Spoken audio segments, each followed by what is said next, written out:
right now. Pittsburgh's best sports show is about to begin. Call us or tweet us. We've got things to talk about on the Ireland Contracting Nightly Sports Call. Thank you very much, Ken.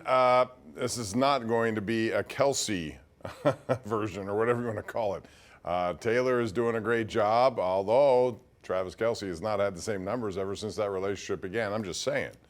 412-575-2600 is the number to call. This is the Ireland Contracting Nightly Sports Call. I'm riding solo tonight. Andrew Filipponi is doing some family time. He'll be back with us tomorrow. In the meantime, you have a chance to call and air your opinions. 412-575-2600. Hit me up on Twitter. It's also at KDPomp. We talked a lot about the Steelers and their big win over the weekend in Seattle, and Mason Rudolph now installed as the starter yet another week. Kenny Pickett, healthy back. He'll be the number 2. Got a late clearance last week, not good enough to be in uniform, although I still have questions about why he didn't dress as an emergency quarterback, because all season long, Mason Rudolph dressed as an emergency quarterback. But whatever the case may be, he is now healthy, and he is going to back up Mason Rudolph. And the way that offense has gone, you would hope that it would continue in this game. The Steelers still can actually get into the playoffs without winning, which is crazy to even think about. But for that to happen, they would need a Jacksonville loss, and they also would need a Denver win, which would mess up a lot of tiebreakers and actually help the Steelers. But if they should win, then they need one of two things to happen. That would be a Jacksonville loss to Tennessee. And Mike Vrabel is very, very excited about possibly derailing Jacksonville. Let's just put it that way. He has some interesting things to say about that today. And on top of that, you need Buffalo somehow to lose to Miami. At Miami, Miami lost Bradley Chubb because Mike McDaniel kept him in the game when it was 56-19 last week in a loss to the number 1 seeded Ravens. But here is your playoff picture.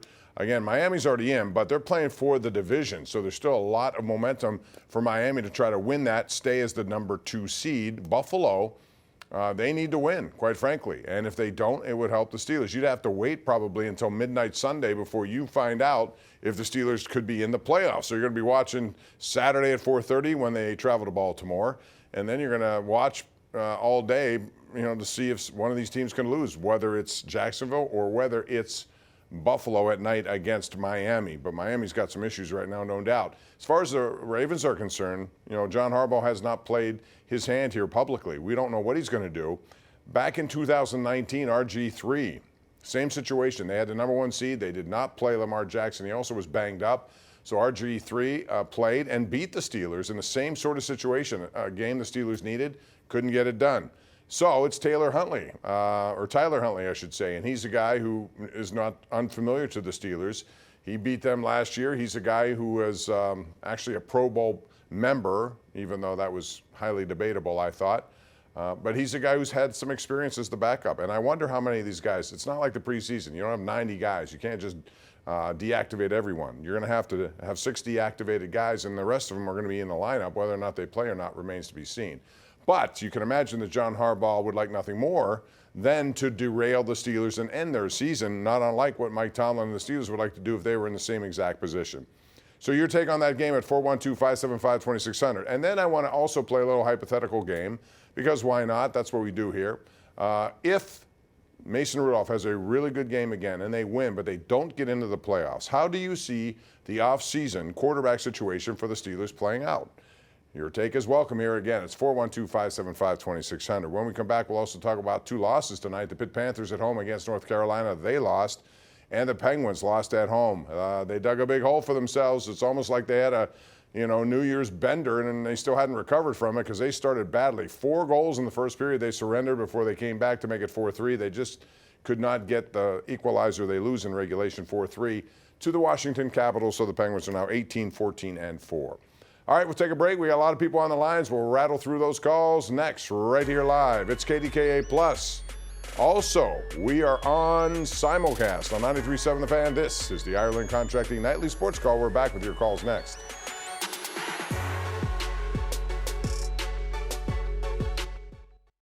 All right, welcome back. Here is our GMC Sierra Tweet or X of the night. Mason Rudolph came in hadn't played in 2 years. But what's he done?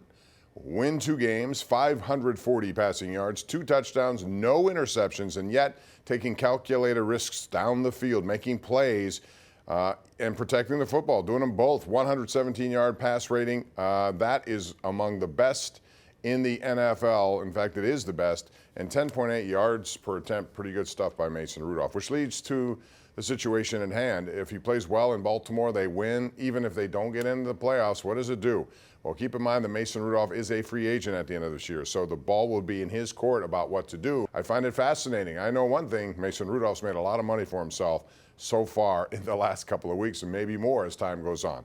412-575-2600 is the number. Let's get out to our number one Cochran Go One Better caller of the night, and that would be Joe in North Versailles. Hey, Joe, what's up? Yeah, I'll do my best to earn that, but I would just say that, what concerns me is the Steelers are possibly going to be the first 10-7 team since we went to 17 games and 7 teams in the playoffs to miss, and Buffalo also, not both. And, they just couldn't take care of business. And I just wonder what you think, that if slightly better quarterback play, they had 2, losses, the one to New England where they, caught up, but, still didn't make it. And then they had the close Cleveland loss at Cleveland.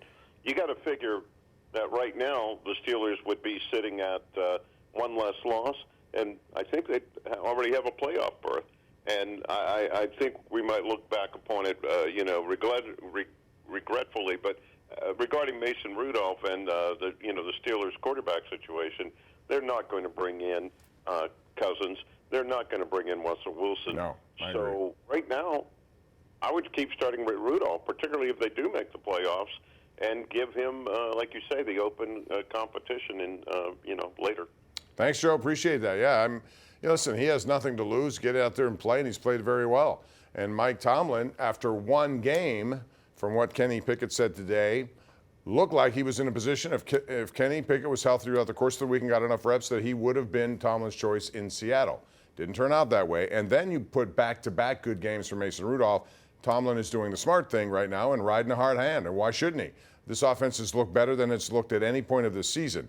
As for your take about the 2 losses, yeah, you hate to lose those games. If Mason Rudolph, this version, had been in against, for example, the New England Patriots, maybe they would have won that game, and 1 game makes a huge difference. And so I think it's open. If you get in, a lot of weird things can happen. They would be the 7th seed, and they would likely take on one of 3 teams, and that would be Miami most likely, or Buffalo, or Kansas City on the road. All right, let's go out to Nick in Ohio. Hey, Nick, what's going on?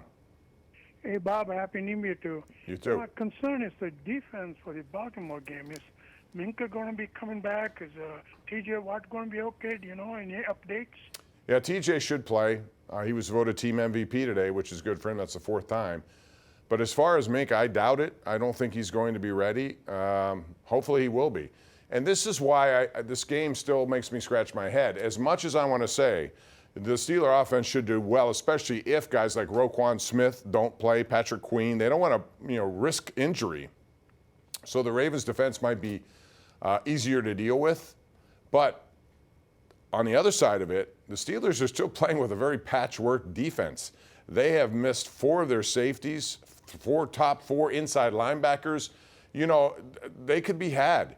I think if you look back at the Seattle game, the reason they were successful in limiting Seattle in terms of lack of touchdowns and make them settle for field goals is because they only had 47 snaps. That's it. That defense was not on the field very much because the Steeler offense was on the field. They had a dominant advantage in time of possession.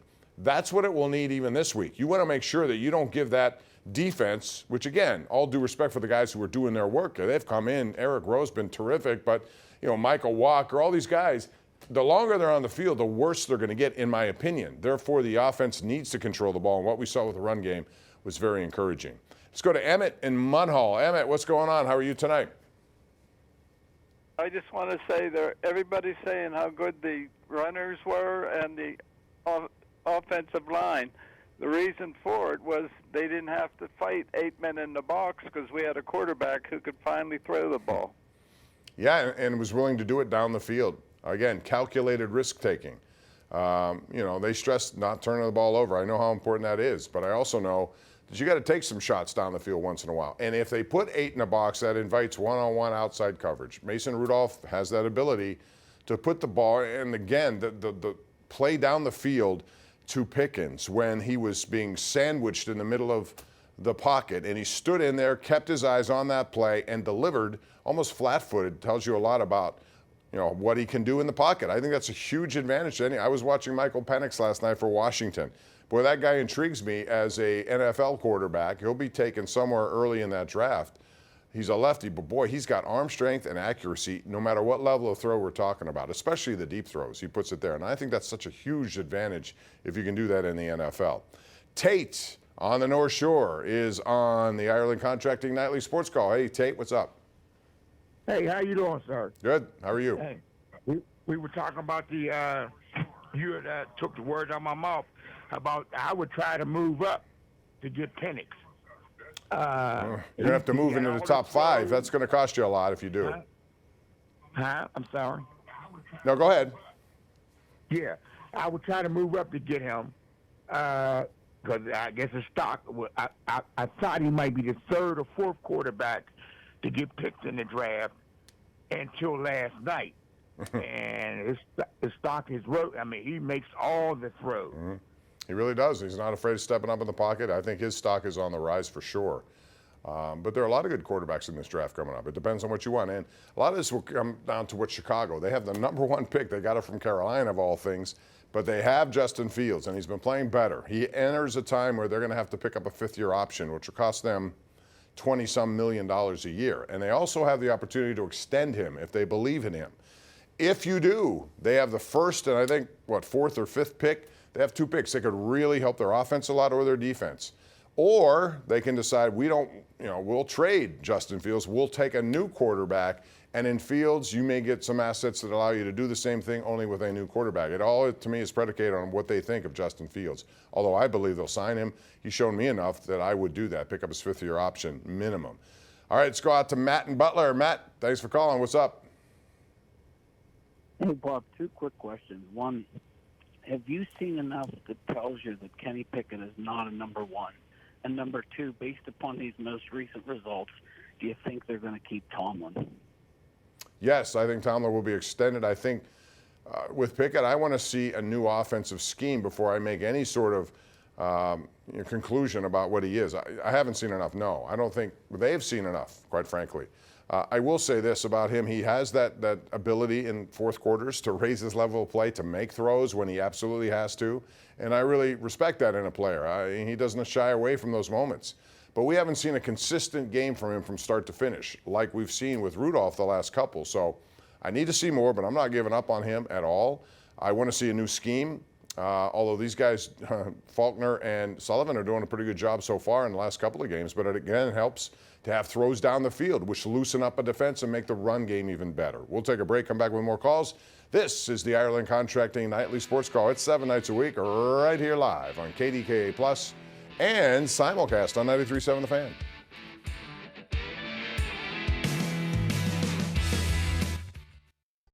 KDK News at 11. Ken Rice's version begins in about 6 minutes. Ken, what do you got? You got it, Bob. Tonight we're going to tell you why local borough is looking for a new council president, plus top leaders in Allegheny County sworn in today, and why the American Lung Association is issuing a warning for all of Pennsylvania.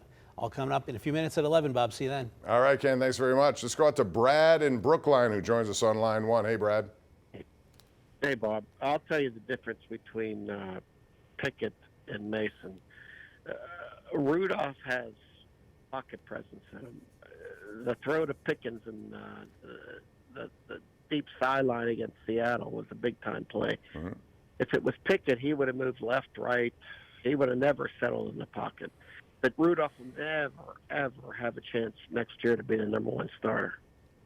Why do you say that? Well, I know you hung up, but I asked that question because what we've seen right now is that Mike Tomlin was willing to bench Kenny Pickett this week.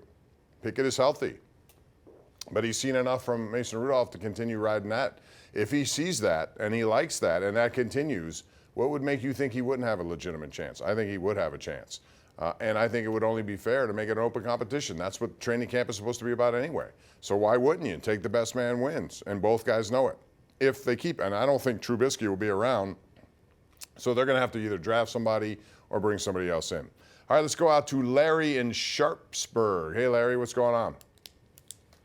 Hey, Bob. I was just wondering, the Steelers, they got Trace McSorley from Penn State.